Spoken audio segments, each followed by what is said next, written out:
Ya, Assalamualaikum warahmatullahi wabarakatuh. Di sini saya akan mempresentasikan untuk UAS kepemimpinan jika saya jadi pemimpin.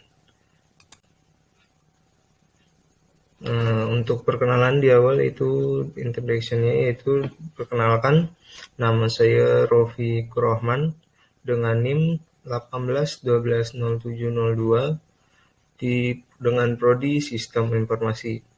Asal saya itu Bekasi, Jawa Barat. Usia saya saat ini itu 21 tahun. Untuk selanjutnya, saya akan menjelaskan terlebih dahulu profil dari organisasi yang pernah saya pimpin. Nama organisasi yang pernah saya pimpin yaitu Kurma. Nah, Kurma ini sendiri memiliki singkatan. Singkatannya itu Karang Taruna Musola Al-Hikmah. Jadi organisasi saya ini berbentuk Karang Taruna dengan jenis sosial masyarakat yaitu di lingkungan Musola Al-Hikmah atau RT05. Alamat organisasinya sendiri itu di Trias, Wanasari, Cibitung, Kabupaten Bekasi, Jawa Barat. Ya, dari sini saat saya jadi pemimpin kemarin, saya memiliki visi yaitu membenahi dan mempertahankan kualitas organisasi. Karena sebelum saya menjadi pemimpin di organisasi tersebut, banyak yang perlu dibenahi dan kualitas organisasi yang kurang bagus. Misi saya sendiri yaitu mendorong dan membina anggota lain untuk mau menjadi pemimpin. Jadi istilahnya harus ada regenerasi untuk pemimpin selanjutnya di Karang Taruna atau di lingkup tersebut. Kan tidak mungkin saya selamanya ada di situ. Untuk strategi sendiri yaitu membuat metode rapat dua arah agar anggota bisa lebih interaktif. Jadi untuk strategi ini itu rapat dua arah, saling tanya dan menjawab agar semua anggota bisa interaktif. Ya, untuk memulai proses memimpinnya itu saya memiliki 4 indikator yaitu pertama, pimpinan saya itu saya memberikan contoh dengan melakukannya, tidak hanya dengan menyuruh. Terus kedua itu mengenali seluruh anggota tim secara profesional maupun pribadi atau personal. Jadi saya mendekati dengan cara organisasinya dan saya juga mendekati dengan cara personalnya. Untuk yang ketiga itu transparansi dalam komunikasi. Jadi untuk komunikasi ini kita harus transparansi agar organisasi dapat berjalan. Yang keempat yaitu tetapkan tujuan dan ekspektasi yang jelas. Jadi sebelum memutus pemimpin, kita harus sesuai tetapkan tujuan satu, samakan dengan visi atau misi, dan ekspektasi yang jelas. Nah, ini akan goalnya kemana. Untuk selanjutnya yaitu ada menjelaskan visi kepada anggota atau pengikut agar bisa tercapai visi dan misi dari ketua tersebut. Nah, di sini saya agar visi misi saya tercapai, yaitu saya komunikasikan tujuan secara berkelanjutan.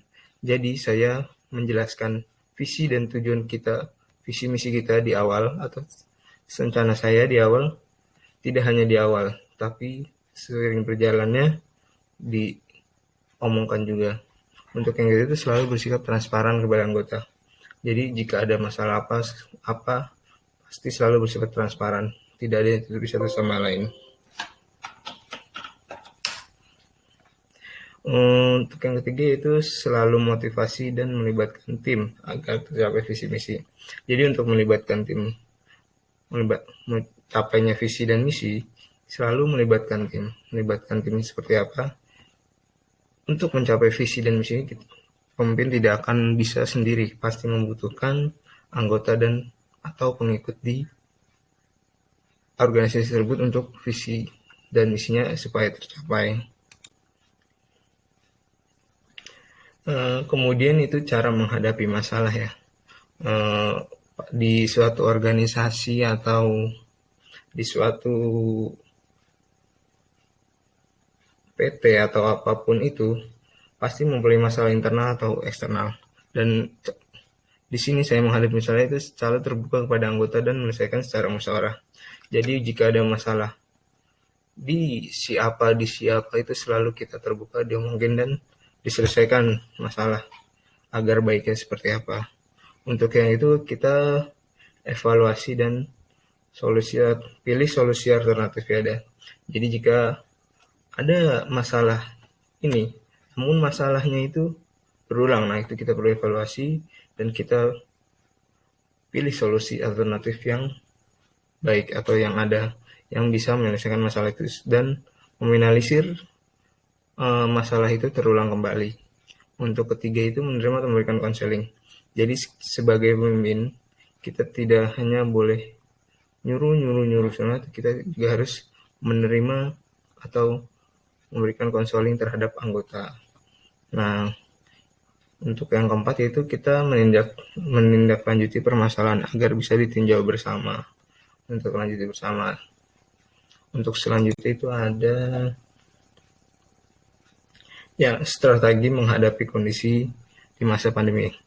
Berhubung saat saya jadi pemimpin itu belum ada masa pandemi dan kebetulan saya terakhir jadi pemimpin itu sekitar tahun 2018 atau 2019, maka ini bisa dibilang jawaban ini saya rancang jika organisasi kemarin menghadapi kondisi saat ini.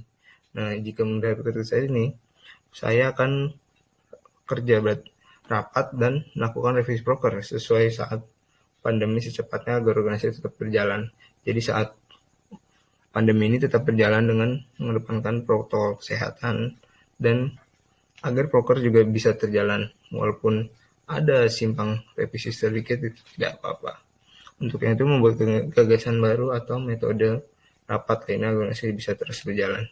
Jadi contohnya saat sebelum pandemi itu rapat pasti dilakukan offline setiap malam minggu atau setiap hari libur doang. Di masa pandemi ini malah lebih enak, rapat bisa kita lakukan secara virtual melalui Zoom atau Meet segala macam dan waktunya tuh tidak menunggu hanya waktu libur di weekend atau segala macam. Jadi itu strategi yang bisa mungkin saya terapkan jika organisasi kemarin menghadapi COVID ini.